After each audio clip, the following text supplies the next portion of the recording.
महंगाई भले ही आसमान छू रही हो और लोगों के लिए दो वक्त की रोटी जुटाना मुश्किल हो रहा हो, लेकिन मध्य प्रदेश के कृषि मंत्री कमल पटेल की माने तो अगले 2-3 सालों में बेरोजगारी और गरीबी पूरी तरह से दूर हो जाएगी।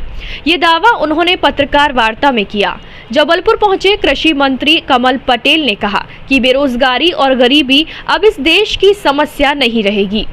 कृषि मंत्री पटेल ने कहा कि कृषि कानूनों के खिलाफ दिल्ली में चल रहे किसान आंदोलन को प्रायोजित करार दिया और उन्होंने कहा कि वो आंदोलन सिर्फ पंजाब और हरियाणा के किसानों का है, जबकि मध्य प्रदेश का किसान तो पूरी तरह से सुखी है। उसे न केवल फसलों का पूरा दाम मिल रहा है, बल्कि किसान सम्मान निधि से भी उसे मदद मिली है। उन्होंने तो यहाँ तक कह दिया कि किसान पीएम नरेंद्र मोदी को भगवान मानने लगा है। एक तरफ जहाँ देश में महंगाई और बेरोजगारी के साथ गरीबी बढ़ रही है, वहीं दूसरी तरफ मध्य प्रदेश के कृषि मंत्री कमल पटेल का ये दावा कितना सही है, ये तो आने वाला वक्त ही बताएगा। लेकिन एक बात तय है कि कृषि मंत्री का ये बयान आने के बाद अब इस पर सियासत तेज हो जाएगी और बयानों की जंग छिड़ सकती है। देखिए, किसान आंदोलन के नाम पर सिर्फ पंजाब हरियाणा में चल रहा है, इसलिए वो प्रायोजित है। वहाँ पर आड़त प्रथा है। किसान मंडियों में माल डायरेक्ट नहीं बेचता, आड़तियों के माध्यम से बेचता है। किसान से समर्थन मूल्य पे खरीदी होती, वो आड़तियों के माध्यम से होती थी। पहले तो आड़तियों के खातों में पैसा जाता था, आड़तिया बाद में किसान को देता था और इसलिए किसान का शोषण होता था। प्रधानमंत्री नरेंद्र मोदी जी ने कृषि कानून में संशोधन करके 3 कृषि कानून, ये किसानों के हित में, इससे किसान की आय बढ़ेगी, किसान आत्मनिर्भर होगा और 2022 तक का जो लक्ष्य है उनका, किसान की आय 2 गुना करना, उसमें पूरा होगा। और इसलिए कहीं आंदोलन, मध्य प्रदेश कितना बड़ा प्रदेश है, कृषि प्रधान है हमारा, लेकिन कहीं आंदोलन है क्या? कांग्रेस ने बहुत प्रयास किए, किसान संगठन ने प्रयास किए, लेकिन कुछ सफल हुए क्या?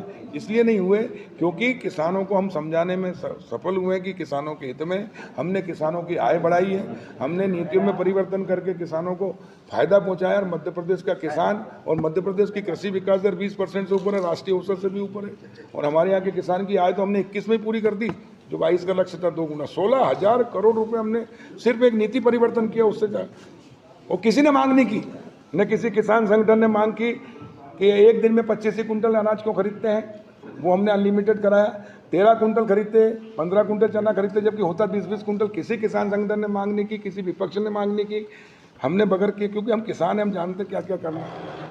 मई में खरीदी जाती थी, मार्च में हमने खरीदा, किसी ने मांग नहीं की कि भाई फसल पहले आती है तो बाद में को खरीदो, किसान बेच चुका होता। और इसलिए आप देखते थे कि जब किसान की फसल आती है तब 3 महीने रेट कम हो जाते हैं, जब किसान के पास से माल व्यापारी उद्योगपति के पास जाता है तो रेट डबल हो जाते हैं। वो चीज़ हम समझते थे और इसलिए हमने ऐसी नीति बना दी जो मई की जगह मार्च में, इसलिए किसान की आय डबल हो गई। किसान बहुत खुश है हमारे यहाँ। महंगाई बहुत ज़्यादा है, अगर बात करें तो छोटा है और उसके लिए ये 10,000 रुपये साल बहुत मायने रखता है। एक आदिवासी के 4 बेटे हैं और चारों के पास 1 एकड़ जब मिलाई, 5 के पास, तो 50,000 उसके घर में मिल रहे हैं। 50,000 की तो उसकी फसल ही नहीं होती कभी जीवन में, तो जितनी फसल नहीं होती उसके पहले ही उसके पास आ रहा है। इसलिए छोटा किसान प्रसन्न है और मोदी जी को दुआएं दे रहा, भगवान मान रहा है। और अब आने वाले 2-3 साल के अंदर आप देखेंगे कि बेरोजगारी भी दूर होगी और गरीबी भी दूर होगी और हर आदमी को काम मिलेगा। किसान सम्मान निधि, ये किसान सम्मान निधि 2-2 हज़ार अपने लिए कहते हैं, 2,000 उपट्टी कांग्रेस ही कहते हैं, लेकिन ये 2-2 हज़ार छोटे किसान के लिए 2-2 लाख के बराबर है।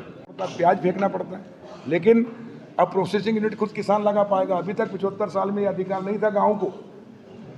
जरूर हर नेता कहता था गाँव के विकास से देश का विकास होगा, किसान, लेकिन करा कि 12 महीना काम मिलता है तो उनको भी अच्छी मजदूरी मिलती, तो उनको भी। और घर में जैसे मजदूर के 4 लोग हैं और चारों लोग जाते हैं मिर्ची तोड़ने या बटर तोड़ने या सब, तो वो 1,500 रुपये, 1,200 रुपये, 1,500 रुपये रोज कमाते हैं। हमने आते से किया 9,500 करोड़ रुपये 18-19 का बीमा जो कमलनाथ जी डकार गए थे, वो हमने निकाला और किसानों के खातों में दिए हैं।